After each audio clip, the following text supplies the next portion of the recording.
Kentucky bourbon it's a little overrated. The Buffalo Trace stuff is all overpriced. I'll get some 13th Colony Distillery bourbon. I believe they make it down in Americus, Georgia. Just as good as any of the Pappy or Weller or whatever, E.H. Taylor. For my money anyway, all the Stag stuff, they're just putting the same swill in a bottle, and horse racing is dumb.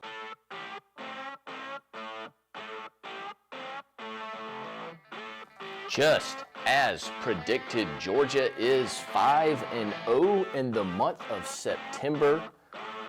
I was able to, last minute plans came together. I went over to Auburn. I had a nice tailgate experience with family and made some good friends, shared some good spirits with some good spirited people. I even was pulled into a rousing version of the incorrect "Who's That Coming Down the Track?" which irritates me to no end. Not only, I didn't participate, and I never will, I don't think, probably will not, but I didn't correct anyone like I normally would. And I even barked a little bit at the end, and I got a pretty good bark. I'm not going to do it right now, but I may do it at some point. So I believe that is a credit to me. I'm not sure if that's progress or if that is me folding a little bit on important ideals, but it is What's That Coming Down the Track. I've come to find that a lot of you know that it's What's That Coming Down the Track, and for some reason you just say Who's That Coming Down the Track, even though you know it's incorrect. Anyway, it doesn't make sense to me. We can adjudicate that later, but I don't get you, and I don't understand why you are the way that you are. But Dogs are undefeated, so that's really all that matters, and we're all on the same team here, so let's try to get on the same team. And it was not pretty. It was 27-20. I was sitting with a family member of mine and had good seats that he paid for, and so I'm very grateful for that. And it was such a wonderful day. I thought Georgia was going to lose. We're down 10-0. It doesn't make any sense. It felt a lot like the South Carolina game, the first game that I attended, because I don't attend the G5 FCS games because I don't want to waste my time. Or, frankly, I don't want to waste my money on it, but you have to buy those games to get the full season. That's the breaks. I'm against it. But I do go to as many of the SEC games as possible. I do plan to be there this weekend for the Kentucky game coming up, which we will talk about. But I thought that we were going to lose to Auburn, an unranked Auburn team, with a first-year head coach, who I think is a pretty talented coach, regardless of what you think of him in his personal life. But they don't have a quarterback they don't have a quarterback that can throw the ball. Peyton Thorne is reeling off 60-yard runs, and I'm thinking, are we going to lose this game and ruin this wonderful day? But then Carson Beck, as he did for the South Carolina game, locks in after halftime, and even after a post-halftime turnover, immediate turnover that was not his fault. It was a fumble by Oscar Delp, who needs to hold onto the ball. I saw someone on Twitter saying, "Oh, well, the defender was holding his hand and he couldn't get his hand up, and so y'all shouldn't criticize him." Nobody's saying that in the film room. No one's saying, "Oh, it's okay, Oscar. You fumbled, but it's fine. Just try your best not to do it." No, they're saying if you can't get your hand up, go down. We don't fumble the ball. Nobody is accepting or okay with fumbles. Georgia did have 2 turnovers in the game. Auburn scored touchdowns off of both of them. This is a much different game without those 2 touchdowns. We're talking about 27 to 6. Maybe they get a field goal outside of one of those 2 touchdowns. And the big difference. Before I'm going to come back to Carson Beck because I know he's getting some criticism.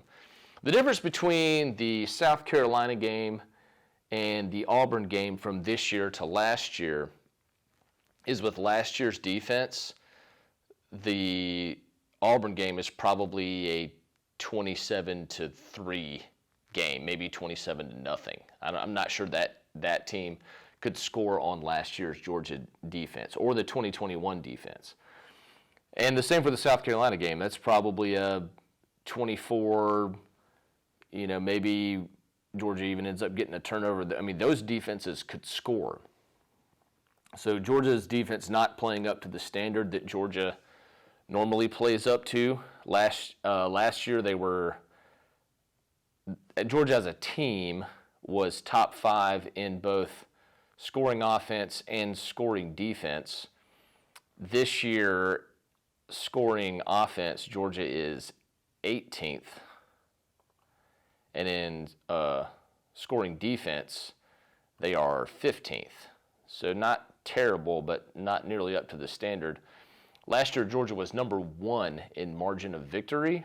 This year, they're down at 14. They went from a, 30, I'll pull it up. The internet's a little bit slow. 26.4 points per game was their average margin of victory. This year, we're down to 21.8, which is close to a touchdown difference. But again, Georgia has played two G5 opponents as well as an FCS plus 2 unranked SEC opponents. And I don't think that Auburn and South Carolina are great teams. I think that they will probably both be in a struggle to try to even make a bowl game this year. So the play has got to improve, but I'm here to tell you that Carson Beck is not the problem.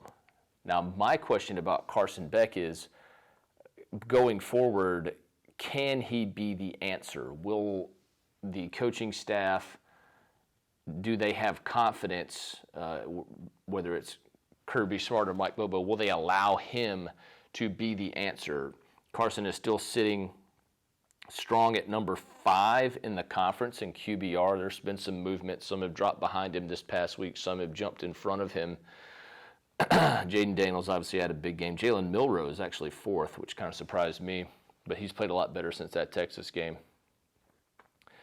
He is completing 72% of his passes. He only has 2 touchdown passes, though, and I think that's going to have to improve. He's going to have, he doesn't have any, those are rushing touchdowns, so that's a lie. He has 7 touchdown passes, and he's only thrown 1 in SEC play, though, which was against Auburn, which was a great pass to Brock Bowers, but we saw Brock is the best player on the team and one of the best players in the country, maybe the best player in the country. He took it. He did most of the work after the throw. He probably ran it, 30, 40 yards past 3 or 4 defenders. So can Carson Beck take that next step? Does the staff trust him enough to take that next step and try to do early what he's doing in the second half of games? Again, Georgia is still undefeated. Can maybe go undefeated playing this style of football. It is a possibility.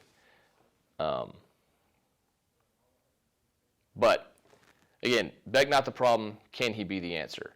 But the offense, I don't believe, is going to be able to continue to be, it's been somewhat mediocre, especially in the first half, especially against SEC opponents. Kentucky is on the docket.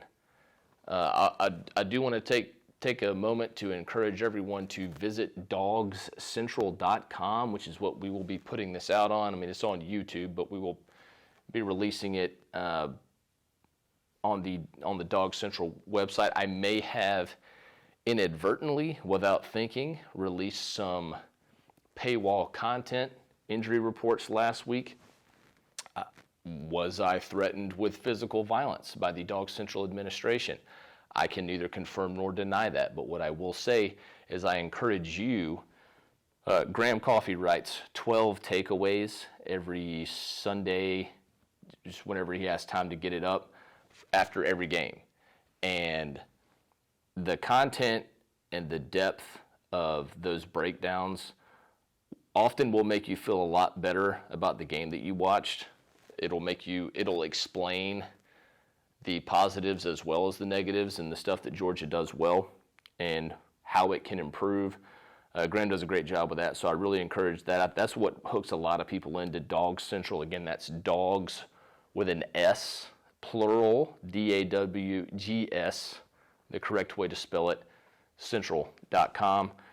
Also, Jason Brazel puts up a lot of recruiting info. Georgia's lost some commitments specifically from Nikar, who is, I believe, should be a 5-star wide receiver.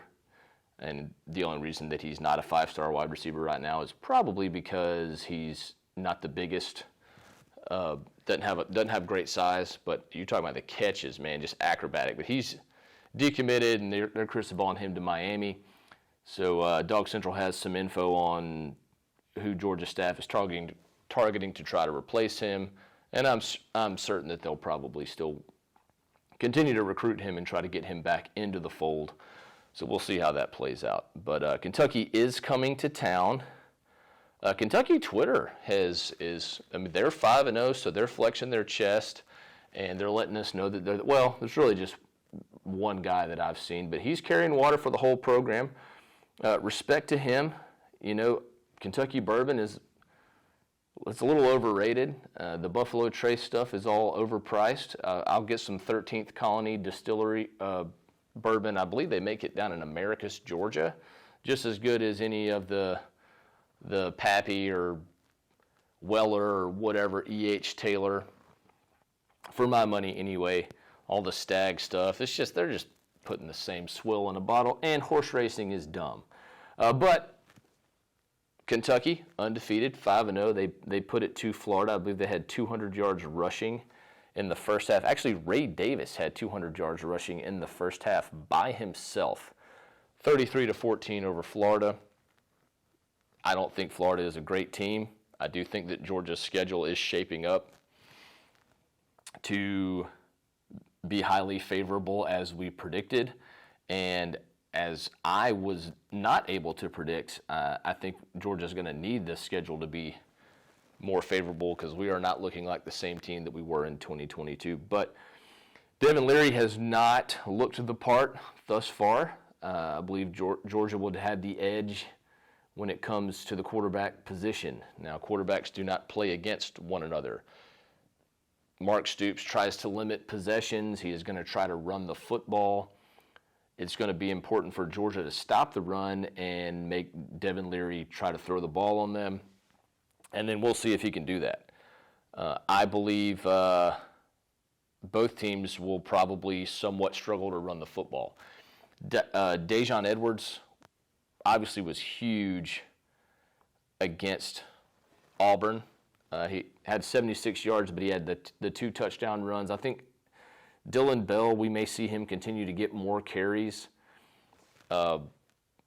Cash Jones, God love him, he needs to be catching passes out of the backfield. No more draws up the middle for Cash Jones. If anyone's asking me, if anyone cares what I think, and you probably don't, but my recommendation is no more Cash Jones runs up the middle against SEC competition. I know he scored against South Carolina.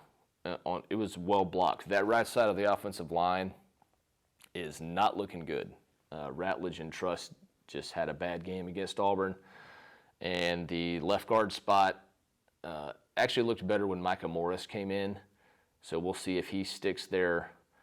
But if Georgia's going to get the running game going, they're going to have to block better, and probably going to be leaning on someone like Dejon Edwards. Hopefully Kendall Milton can make it back. I've heard some good things about his progress, but you never know which way a hamstring could go. It is at home. It is a night game. For those of you who are excited about the laser light show, if your parents never took you to Stone Mountain as a kid, you'll be excited about that. I enjoy it, but it lasts about 30 seconds. The one at Stone Mountain lasts a lot longer if you're into that sort of thing. I will be in attendance in section 321, I believe is where my tickets are. I move them around, so I can't remember which ones I landed at. But we're excited about the game.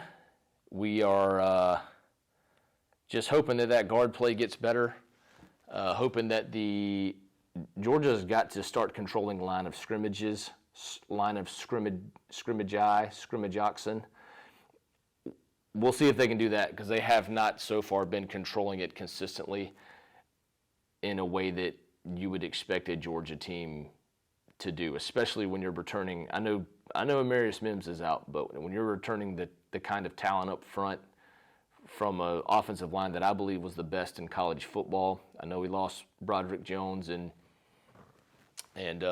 Warren McClendon, respectfully, but tackle really hasn't been the problem so much, especially when Mims is there. It's been the interior, and the interior are the same guys that were there last year. They are mixing and matching trusses moved out to tackle, but that has got to be better. I think it's affecting the linebackers. When you have a dominant defensive line in front of you, you are able to run more freely. If the defensive line isn't keeping blockers off of you, I think it's causing our eye discipline of our linebackers to be off. Our linebackers have, Smile and Dumas Johnson just have simply not looked the same this year. We know they're immensely talented. I believe Jamon was a preseason All-American. Smile is a freak athlete. Sori is finally getting in there. It's his third year, and it's kind of new to him being in these situations. We have the players to do it. The edge play has got to be better. Georgia is not setting edges. If you think about it, this defensive front in the last two drafts has lost Trayvon Walker, the number 1 overall pick. Devontae Wyatt, it was a first-round draft pick. Jordan Davis is a first-round draft pick. Jalen Carter is a first-round draft pick. Nolan Smith was a first-round draft pick. So that's 5 guys off of a defensive front, and then that's before you even get to Quay Walker, who's at linebacker, as a first-round pick. Nakobe Dean was at linebacker, who probably should have been a first-round pick and would have been if not for injury concerns. And then you had Channing Tindall, who's playing for the Dolphins now. That's 8 guys, 6 of them who are first-round talents. Georgia's safety play is probably as good as it gets in the country. The corners are battling. I think Kamari Lassiter is underappreciated. He's underrated. And, those other guys, you got Humphrey and Dalen Everett over there battling it out for that second corner spot. Tyke Smith, he had some gaffes on Saturday, but he has been playing loose and free. He's finally healthy in a Georgia uniform for the first time at the star spot. But the front has got to be better if Georgia is going to contend for a national championship this year. They're going for their 3rd straight. They have the talent, I believe. Is complacency? Is it scheme? I'm not exactly sure. We don't have a Jalen Carter talent. He's just a complete wrecking ball up the middle. And he's been dominating at the NFL level. We don't have anyone who is probably going to be dominant at the NFL level. Unless it's Mykel Williams. Could he be that type of player? Does he emerge? Back to offense. It's great to see Ladd back. Obviously, Brock Bowers, I haven't talked about him much at all because there's just not much to say except for, wow, like what a freak of nature. What a humble guy. Man, the way he does interviews is just, you would never know that he was a football star. He just seems like, like a concierge at a hotel, like welcome in, he's super nice. He doesn't want to put himself above you like a lot of guys would. And I wouldn't even blame him for doing it. Because if you're that good, you deserve to flex a little bit. But Brock Bowers, man, what a huge game. Just pulling up his numbers here. 157 yards and a touchdown. And I think he had 30 yards going into the 4th quarter. So that was all big time, big boy minutes. It was clutch time. Also want to give credit to Carson Beck, his 3rd down conversions. He really stepped in the pocket and completed some 3rd and longs. I believe Georgia was something like 8 of 13. Yeah, 8 of 13 on third down. Auburn just 2 of 12 on third down. So there's a lot of positives, a lot of nuggets to take away from that game. And if you can put it all together, the most important thing to me going into the Kentucky game is, can we hold on to the football? Because you had the Oscar Delp fumble, the Carson Beck interception, which Georgia could have done better, could have been a better throw. The receiver could have made a better effort to get to the ball, even though it's Rosemy Jackson, who has probably the strongest hands on the team. But it was really a great play by the Auburn defender. Not excusing it, but you're not going to see that a lot. But even outside of that, you had Mekhi Muse fumbles a punt, is fortunate to get it back. There was a couple of almost fumble type situations where Dejan's, I think the ground knocked it out, but it was hard to tell at first.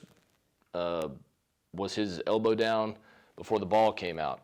Then they called one a fumble on Brock Bowers, where he's laying on his back with the ball in his hands, and Auburn picked it up. They called it a fumble, which was a little bit ridiculous, but Georgia has been loose with the football this year. Had 2 fumbles against UAB on special teams, and I believe we lost both of those, if memory serves, a week and a half ago now, a little over. So Georgia has a lot of room for improvement. Very excited to see if they allow Carson Beck to take a little bit more load on his back. And we will see y'all there on Saturday. If you're in section 321, I believe I'm on row 9 or maybe 13. I'm not sure which tickets I'm using. Y'all come wave hello. But that is going to do it for the Overdog podcast today. I haven't even said the name of the show yet. Welcome to the Overdog podcast. Also, we're getting out. Appreciate you guys for listening, and we will catch you next week where hopefully the Dogs will be 6-0.